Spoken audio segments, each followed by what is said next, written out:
Louisville police shot and killed 26-year-old Breonna Taylor in her apartment during what her family calls a botched drug raid. What exactly happened in the last moments of Mr. Arbery's life?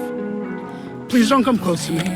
Sir, I'm asking you to stop recording. Please don't come close to me. The protesters had gathered here, and now police are trying to push them back to keep the peace.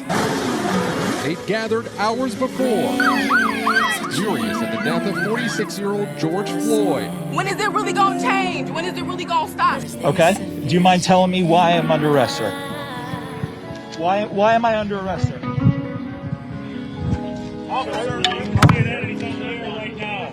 Police used tear gas and rubber bullets to clear peaceful protesters out of Lafayette Park across from the White House. All this so the president could walk to nearby St. John's Episcopal Church for a photo op. What's up, everybody? I am Shawn, and this is Wellness Wednesday. This has been a whirlwind of a week for all of us. I know so much energy right now and so many feelings, so many perspectives, and so much information and media. And I feel like this is the time more now than ever that we need to go within and cultivate some peace. This is the time to figure out what our function is in this revolution. Because, you know, we all have the same purpose, but different missions. And I know it can feel confusing to find your place in all of this. I read a really beautiful quote on Instagram. It says, "Rest is revolutionary. Self-care and community are soul food. Dancing and singing in the midst of everything that pulls you to disconnect from yourself is radical. Spiritual practices are fuel for the journey ahead. May we restore." That was by Dr. Thema on Instagram.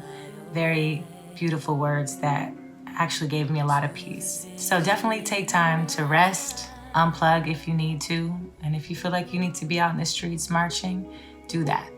You know, find what is going to bring you a sense of liberation, peace at this time. I have a lot of friends of all races, and I have a lot of friends asking me how they can be a support at this time. And for those of you of any race who seek to be an ally at this time, I have 3 suggestions on how you can offer some support and compassion.